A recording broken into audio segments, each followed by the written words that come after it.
आज के शो में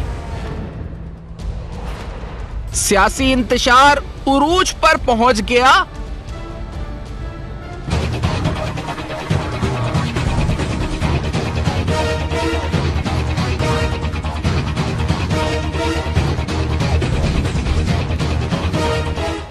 तहरीक अदम एतमाद आईनी और कानूनी पेचीदगियां गुत्थी कैसे सुलझेगी? मुजवजा मखलूद हुकूमत की बातें, माशी इमरजेंसी की जरूरत,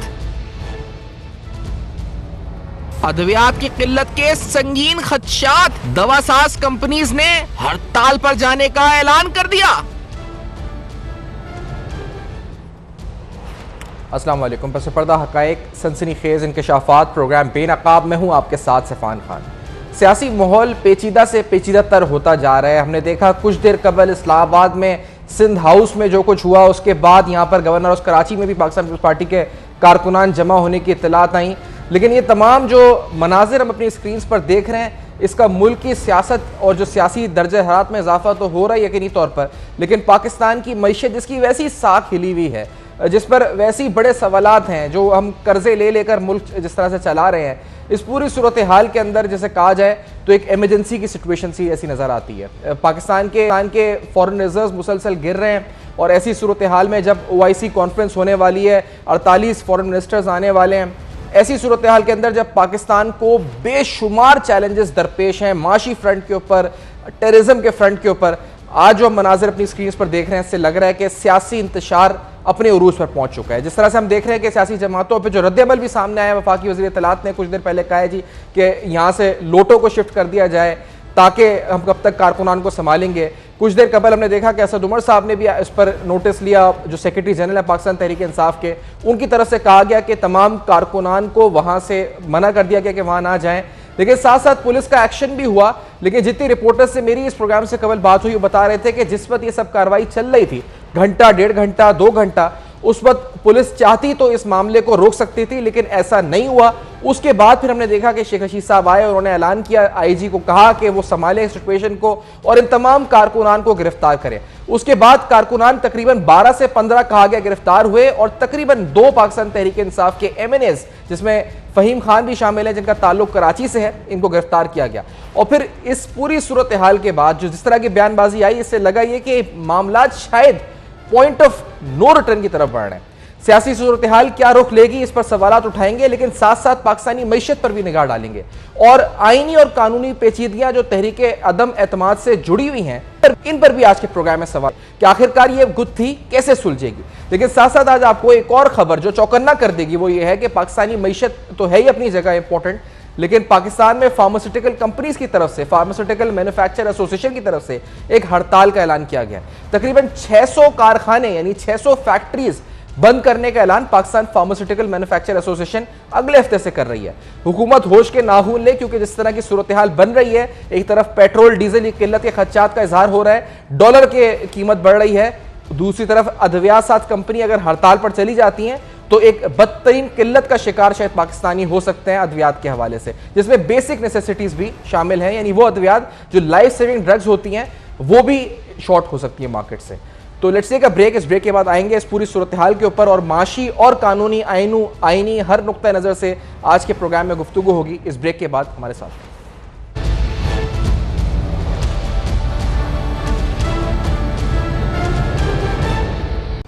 वेलकम बैक। आप देख रहे हैं बेनकाब और आज बेनकाब में तफसीली सियासी सूरत हाल से पहले गुफ्तगू का आगाज़ करते हैं। जनाब शेख वकास अकरम साहब प्रोग्राम में साथ मौजूद है, सीनियर सियासतदान हैं, तज़-ए-निगार भी हैं, बतौर तज़-ए-निगार प्रोग्राम में गुफ्तगू करते हैं। शेख साहब ये बताएं कि आपने देखा ये मनाजिर इस्लामाबाद में जो हुआ है वो तो ठीक है, उसके बाद जो स्टेटमेंट्स आई हैं वो आपने देखी ज़रा कि फवाद चौधरी साहब ये कह रहे थे कि आप नून लीग को चाहिए, पीपल्स पार्टी को, कि इन लोटों को यहाँ से शिफ्ट कर दें, और फिर ये हुआ जी, बज़ाहिर ऐसा लगा कि हुकूमत की तरफ से शह दी गई, फिर शहबाज गिल साहब सामने आ गए। आखिरकार ये क्या सूरत हाल क्या बन क्या रही है आखिरकार? देखें, ये तो एक फजूल सी बात ही, चंद दर्जन लोग थे यहाँ पे, 2 या 3 दर्जन, इससे ज्यादा नहीं थे, और उनका इस तरीके से सिंध हाउस पे चढ़ दौड़ना, मैं नहीं समझता कि ये कोई, अगर PTI समझती है कि इससे वो कोई अवामी रिएक्शन जो है उसकी परसेप्शन देना चाहती है, तो इलेक्टेबल्स के लिए तो ये कुछ भी नहीं है और ना वो बॉदर होते हैं उससे। तो मैं ये समझता हूँ कि इसका कोई फायदा नहीं है। ये आप लोग देखें, इनकी तादाद देखें, और इनकी टाइमिंग ही आप देखें कि जिस वक्त ये लोग वहाँ आए हैं, वो जिन लोटों का चौई साहब मेरे भाई जिक्र करें, वो लोटे वहाँ मौजूद ही नहीं थे। ये भी मैं आपको एक बात बता दूं कि वो पता नहीं इनको पता था जो आए हैं कि ये वो टाइम चूज करके आए थे, या उनको पता था लोटों को वो जा रहे हैं कि उनको इनके आने से पहले जाना चाहिए। बहरहाल दोनों सूरतों में मेरे लिए तो आज की ये आपके लिए मीडिया कंजम्पशन के लिए ये तस्वीरें, ये कहानियां बिल्कुल ठीक है। पॉलिटिकल नुक्ता नज़र से जब तक कोई मैसिव, इसका स्केल देखना पड़ेगा कि एहतजाज, प्रोटेस्ट और मास मोबिलाइजेशन जो है वो मोस्टली किस लेवल के ऊपर है। अगर वो छोटी है तो उससे कोई फर्क नहीं पड़ेगा, तो इससे कोई फर्क नहीं पड़ता। ठीक है, थोड़ियां खबरें जबना बढ़ गया जी। अदर देन दैट, अगर कोई बड़ा जत्था, जैसे ये आगे आने वाले वीक्स में प्रेडिक्ट कर रहे हैं कि कोई कह रहा है हम एक जलसा करेंगे, उसमें इतने लाख बंदे लाएंगे, वो ऑपोजिशन करेगी, अगर वो कहीं आज आके कन्फ्रंट करते हैं एक दूसरे को, फिर ये सूरत हाल जो है ये परेशान कुन हो सकती है स्टेट के लिए और गवर्नमेंट के लिए भी और ऑपोजिशन के लिए भी बिल्कुल हो सकती है। लेकिन सर स्टेट का आपने नाम लिया, तो स्टेट आपको लगता है कि कब तक रियासत भी अब इस पे खामोश रहेगी, या अफहाम और तफहीम के हवाले से आपको लगता है मुक़्तदर हलकों की तरफ से भी कहा जाएगा दोनों फरीकैन को कि आप थोड़ा ठंडे हो जाएं?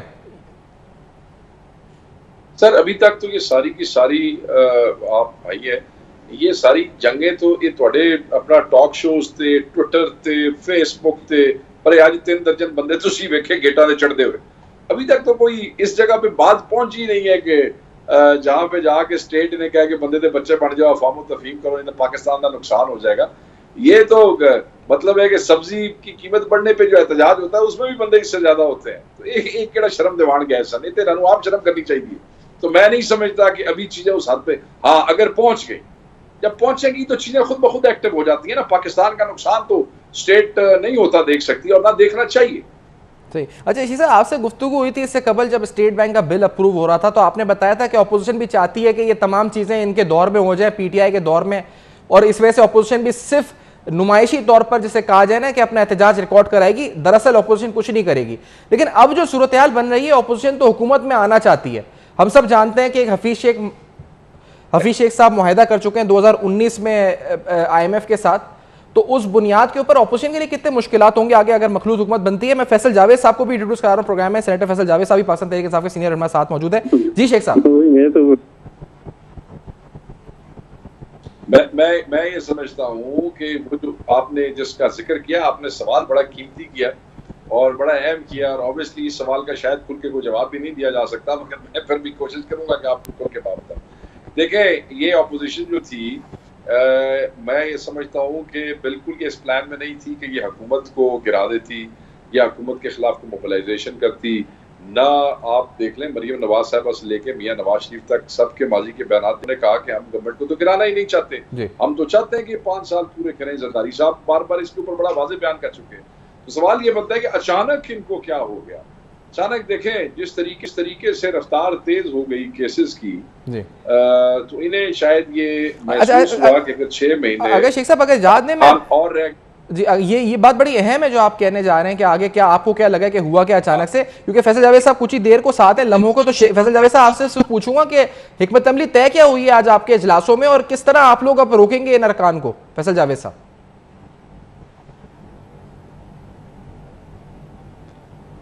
फैसल जावेद साहब हमारे साथ हैं?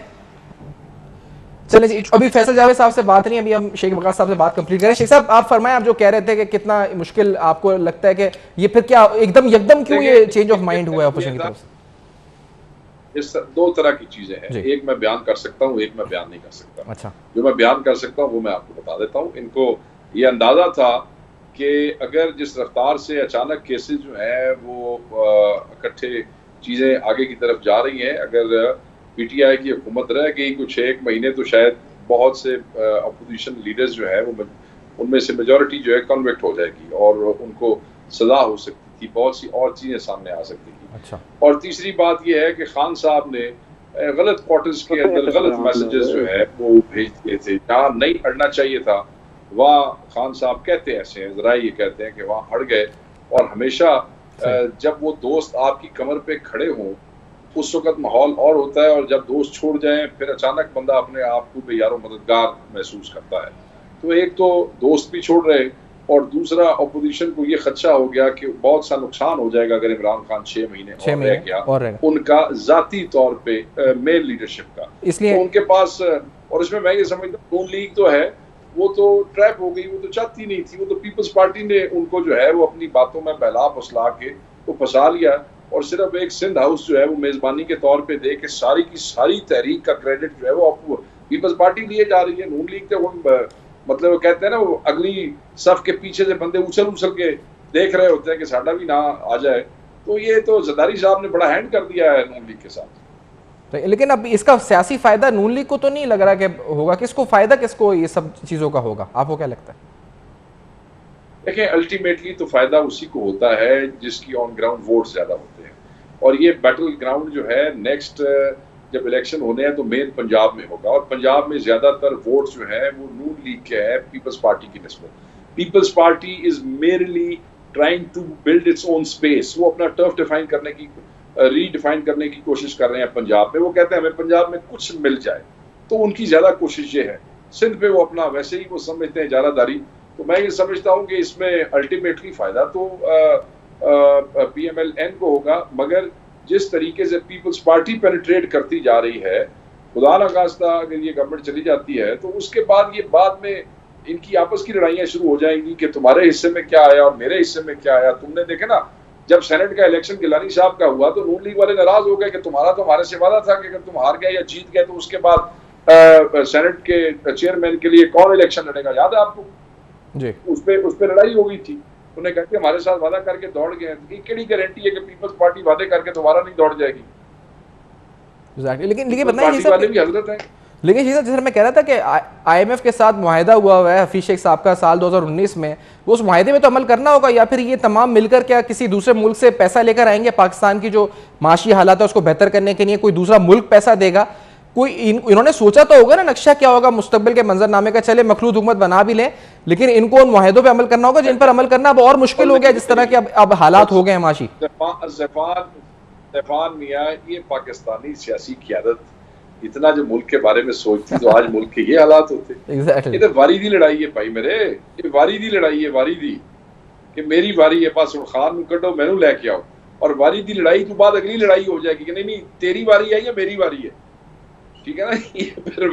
ये आगे कोalition के दरमियान भी लड़ाई हो। आप इसको छोड़िए, अवाम शवाम के लिए नहीं है यह बातें अवाम के। ओ यार अवाम का आपको दर्द था तो इमरान को 2 साल पहले गिराते ना आप। सही। अच्छा शेख साहब साथ ही रहे, हम एक ब्रेक लेंगे शेख साहब, उसके बाद गुफ्तगू आपसे भी जारी रहेगी और हमारे साथ मन सलाउद्दीन साहब भी होंगे। इस ब्रेक के बाद नाज़रीन वापस आते हैं, अहम तरीन सवालात हैं, कुछ आईनी और कानूनी पेचीदगियां भी, उस पर भी सवाल उठाएंगे। इस ब्रेक के बाद हमारे साथ रहिए।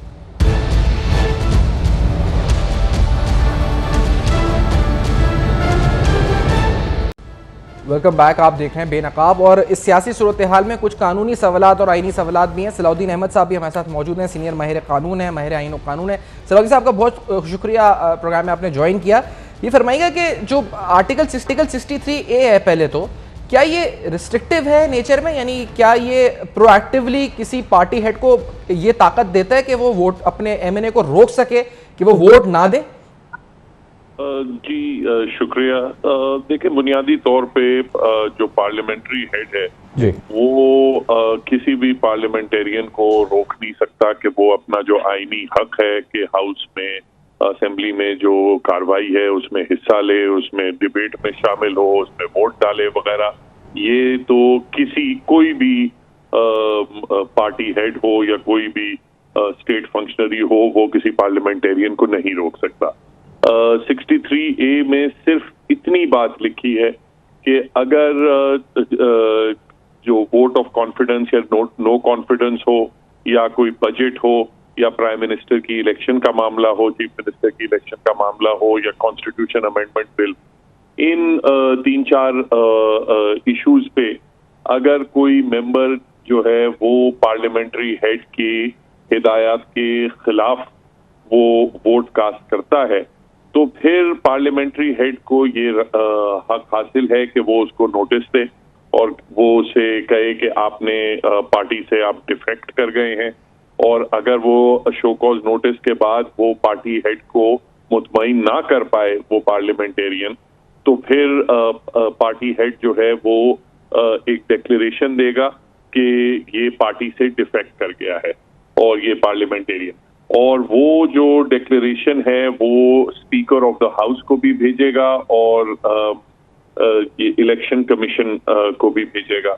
उसके बाद इलेक्शन कमीशन जो है वो डिक्लेरेशन को कंफर्म करने की कार्रवाई करेगी, और एक बार इलेक्शन कमीशन नोटिफिकेशन निकालती है तभी वो जो पार्लियामेंटेरियन है वो अपनी रुकनीत खो देता है।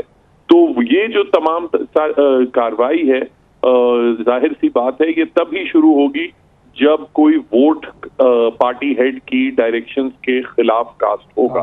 जब तक वो वोट ना कास्ट हो तब तक कोई कार्रवाई शुरू भी नहीं की जा सकती। अच्छा, तो अगर हम इसे कहें कि अगर किसी बागी को या रिबेल को रोकना कि वो वोट ना डाले पार्टी हेड की तरफ से, तो ये अनकॉन्स्टिट्यूशनल हो सकता है। लेकिन आज एहसन इकबाल साहब और दीगर रहनुमाओं को मैं सुन रहा था, वो आर्टिकल 6 भी कह रहे थे कि उस जुमरे में आता है मामला। तो क्या ये गैर आईनी है अगर वोट से रोका जाए, या फिर ये आर्टिकल 6 के जुमरे में भी आ जाता है? देखिए, मैं इस हद तक तो नहीं जाऊंगा कि ये आर्टिकल 6 के जुमरे में जाता है, मगर बिल्कुल ये गैर आईनी अमल होगा कि अगर आप किसी पार्लियामेंटेरियन को, जो भाई अपना हम इलेक्शन दे के ये तमाम जो हाउस होता है, इसका मकसद ही ये होता है कि हमारे पार्लियामेंटेरियन जाके हाउस में बैठें, वहां अपनी डिबेट करें, स्पीचेस करें अपना, उसके बाद कोई वोट कास्टिंग करें। अगर कोई बॉडी उनको रोकती है तो वो एक गैर आईनी अमल होता है। ये बात है कि अगर एक होते हैं कि आपने किसी वन ऑफ एक्ट के साथ आपने किसी को रोक दिया वगैरह, मगर अगर कोई मुनज़्ज़म साजिश के तहत पार्लियामेंटेरियंस को अपने पार्लियामेंट्री फंक्शन को से रोका जाए, तो फिर एक डिबेटेबल बात है कि ये आर्टिकल 6 के जिम्मे में आता है या नहीं आता। उस पे मैं समझता हूँ अभी तक तो उस पे कोई इस किस्म की कोई कार्रवाई माजी में नहीं हुई, मगर इस किस्म की कभी पहले असर्शन भी नहीं हुई कि हम जबरदस्ती पार्लियामेंटेरियंस को रोकेंगे हाउस में जाने। अच्छा, लासी ये बताएं कि जो ये रेफरेंस वाली बात है कि सुप्रीम कोर्ट को भेजा जाए, तो अगर प्रेसिडेंट रेफरेंस भेजते हैं तो क्या वो लीगली बाइंडिंग है कि उस पर सुप्रीम कोर्ट बताए, या वो लीगली बाइंडिंग नहीं होता, सिर्फ उसको कंसिडर किया जा सकता है लेकिन लीगली बाइंडिंग नहीं है? इसका क्या लीगल स्टेटस होता है रेफरेंस का? आर्टिकल 186 में जब प्रेसिडेंट रेफरेंस भेजता है तो सुप्रीम कोर्ट के ऊपर फर्ज है कि वो उसको कम से कम कंसिडर करे। उसके बाद फिर ये सुप्रीम कोर्ट की सवाबदीद होती है कि वो उस क्वेश्चन को आंसर करे या ना करे, या वो यस में आंसर करे या नो में आंसर करे। इसमें टाइम कितना लगता है साहब इस पूरे प्रोसेस में?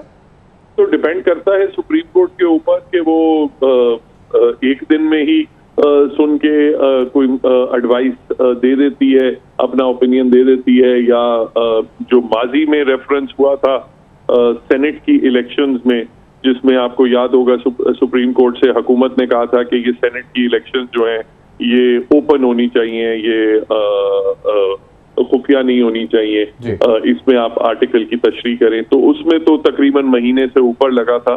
सुप्रीम कोर्ट ने हुकूमत की जो रेफरेंस थी, जो सवाल उन्होंने पूछा था, उस पर नो आंसर किया था। उन्होंने कहा था ये खुफिया वोटिंग ही होती है, ये ओपन वोटिंग नहीं हो सकती। तो मगर उस प्रोसेस में उस वक्त तो महीना लग गया था। अच्छा, लगा था। और मैं शेख वगास आपने जो बताया आईनी और कानूनी तौर पे, शेख साहब आपसे सियासी तौर पे पूछ रहा हूँ शेख वगास अकरम साहब, कि क्या बहुत से लोग कह रहे हैं कि मामला पार्लियामेंट में नहीं, वोटिंग नहीं होगी, बल्कि बहुत से लोग कह रहे हैं मामला शायद अदालत में तय होंगे, बहुत से कह रहे हैं कहीं और तय होंगे। आपका अपना सियासी तज्जिया क्या है शेख वगास अकरम साहब? क्या मामला पार्लियामेंट में ही तय होंगे वोटिंग से, या कहीं और तय होंगे?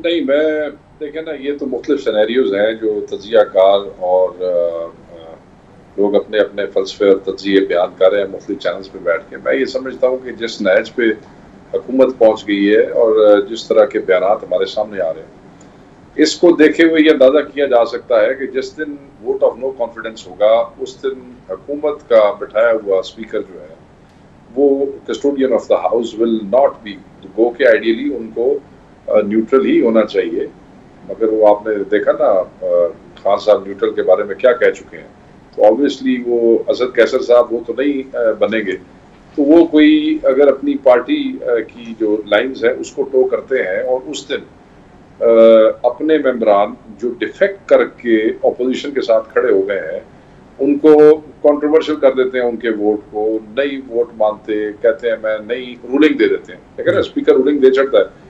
जैसे ये लोग कह रहे हैं जी कि नहीं हम तो वोट देंगे बाद में आप हमें डिस्क्वालीफाई कर दें, तो स्पीकर रूलिंग दे देता है कि मैं वोट नहीं मानता या वोट नहीं डालने देता, तो इन्हें केड़ा स्पीकर की लत पाल लेनी उनसे, इन्हें केड़ा स्पीकर को चुक के बाहर छड़ देना है। उसके बाद ये क्या कर सकते हैं, इलेक्शन कमीशन जाएंगे उसके खिलाफ, क्या कर सकते हैं, अदालत में जाएंगे उसके खिलाफ।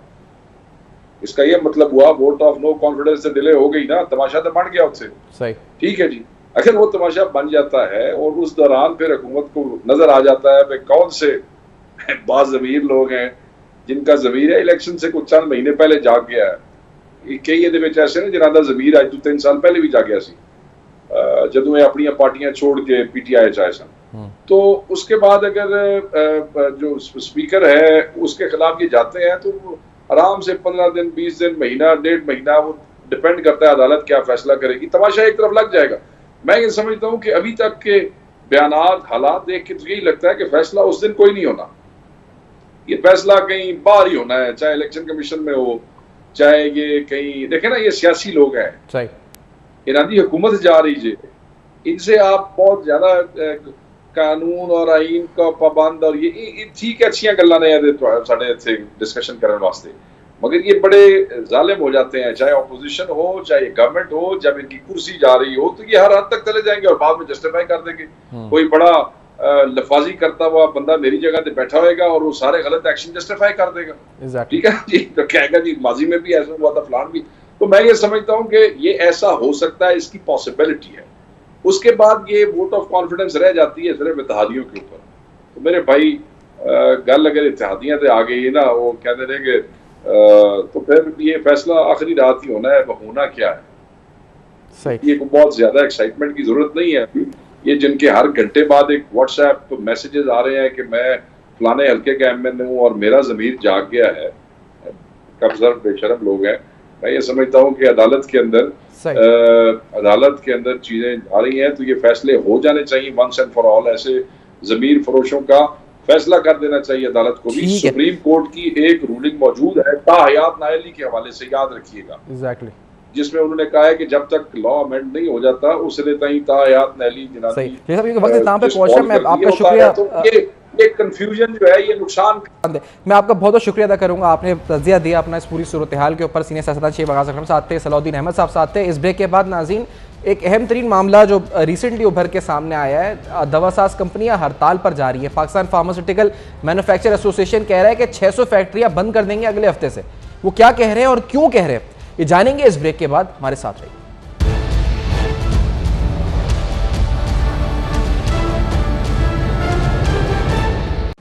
वेलकम बैक, आप देख रहे हैं बेनकाब। और बेनकाब में जिसने हमने बताया कि तकरीबन 600 मैन्युफैक्चरर्स फार्मास्यूटिकल के स्ट्राइक यानी हड़ताल की कॉल दे चुके हैं। 5 दिन की मोहलत दी गई है हुकूमत को। ये आखिर माजरा क्या है और इससे क्या मेडिसिन की किल्लत पूरे पाकिस्तान में हो सकती है? कैसर वही साहब, डॉक्टर कैसर वही साहब प्रोग्राम में साथ मौजूद हैं पाकिस्तान फार्मास्यूटिकल मैन्युफैक्चर एसोसिएशन से। डॉक्टर साहब ये बताएं कि आपका मुतालबा प्रेस कॉन्फ्रेंस कल सब देखा हमने, क्या वाकई में अगर ये आप 5 दिन बाद करेंगे हड़ताल तो अद्वियात गायब हो जाएंगी मार्केट से अचानक? क्या होगा, क्या इसका नुकसान? देखिए, इंडस्ट्री ने, हमारी एसोसिएशन ने ये फैसला किया है कि अगर ये सेल टैक्स के बारे में जो हमारे मुतालबात हैं फार्मास्यूटिकल मैन्युफैक्चर एसोसिएशन के, जो कि हमने वज़ीर ख़जाना और FPR के सामने तकरीबन कोई 4-5 मीटिंग्स हमारी हो चुकी हैं हमारी लीडरशिप की। मैं भी उस मीटिंग में शरीक रहा हूँ और एक मीटिंग में वज़ीर ख़जाना साहब ने ये प्रॉमिस किया कि हम इंडस्ट्री के मुतालबात को मानते हैं और परचेज बेस पे हम इसको रिफ़ंड कर देंगे। देखिए, हमारे फार्मास्यूटिकल इंडस्ट्री जो है वो बड़े मुख्तलिफ नौइयत की चीज़ें हैं। उनको इस तरह नहीं कर सकते कि आप कंजम्पशन बेस करें। कंजम्पशन हम कोई रॉ मटेरियल मंगवाते हैं, बावजह ज्यादा मंगवाते हैं, क्योंकि इंटरनेशनली आपको पता है लॉजिस्टिक के प्रॉब्लम चल रहे हैं, तो हम 2-2 साल 3-3 साल का रॉ मटेरियल अगर रख के लेकिन ये तो आपका मसला है जो आप बयान कर रहे हैं, इस पर आप ये आपने पहले भी हमें बताया था, इस वाले पे हमने बड़े प्रोग्राम भी किए डिटेल में, लेकिन आपकी इस हड़ताल अगर होती है 5 दिन बाद, ये मुतालबा नहीं माना जाता, तो उसके बाद अद्वियात मार्केट में मिलेंगी या नहीं मिलेंगी, कि होगा क्या, असर क्या होगा इसका? देखिए, ये तो इंडस्ट्री जब बंद होती है, जब प्रोडक्शन हम बंद करते हैं, तो उसके बाद मार्केट में जो स्टॉक्स होते हैं वही बिकती हैं, बाकी सप्लाई बंद हो जाती है, उसे शॉर्टेजेस हो जाती हैं। इसकी मिसाल मैं सिंपल एक पैरासिटामोल की देता हूँ, जो कि मैं ब्रांड का नाम नहीं ले सकता बावजह। पैरासिटामोल जितना मार्केट में माल था वो ब्लैक में बिकना शुरू हो गया, अब नई सप्लाई नहीं आ रही। इसी तरह अब ये 10-15 दिन में इसका इफेक्ट आने लगा। जैसे ही हम इंडस्ट्री शट डाउन करते हैं और हम सप्लाईज बंद कर देते हैं, तो इसका 10-15 दिन में इम्पैक्ट आने लगेगा। देखिए, हमें अवाम नाज से कोई हम उनको तकलीफ नहीं देना चाहते, लेकिन हम मजबूर हैं। अगर हमारी बात FBR सुनने के लिए तैयार नहीं है या समझने के लिए तैयार नहीं है अपने अना की वजह से, तो हम मजबूर हो जाएंगे इस फैसले पे, और हमें बड़ा इस मामले में कल्क है कि इसका नुकसान हमारे बहन भाइयों को, हमारे जो पाकिस्तानी भाई हैं, बहनें हैं, हमारी माएँ हैं, उनको इससे तकलीफ होगी। इसके लिए हम वाकई दिल बर्दाश्त है, लेकिन हम मजबूर हैं। हमारी बात सरकार सुनने के तैयार नहीं है। हम कोई गैर कानूनी बात नहीं कर रहे। सही, आपका मुतालबा सामने है। मैं आपका बहुत बहुत शुक्रिया अदा करूंगा कि आपने प्रोग्राम में ज्वाइन किया। वक्ती किल्लत में से बात भी करेंगे। 5 दिन की मोहलत दी गई है फार्मास्यूटिकल की एसोसिएशन की तरफ से। नाज़रीन, ये सूरत हाल है, सियासी सूरत हाल, माशी सूरत हाल, हर तरफ चैलेंजेस का सामना है। इसी नोट पर प्रोग्राम को वाइंड अप करते हैं। आपका फीडबैक मौसूल होगा फेसबुक, ईमेल्स और ट्विटर पे। देखते रहिएगा। अब तक अपना बहुत ख्याल रखिए।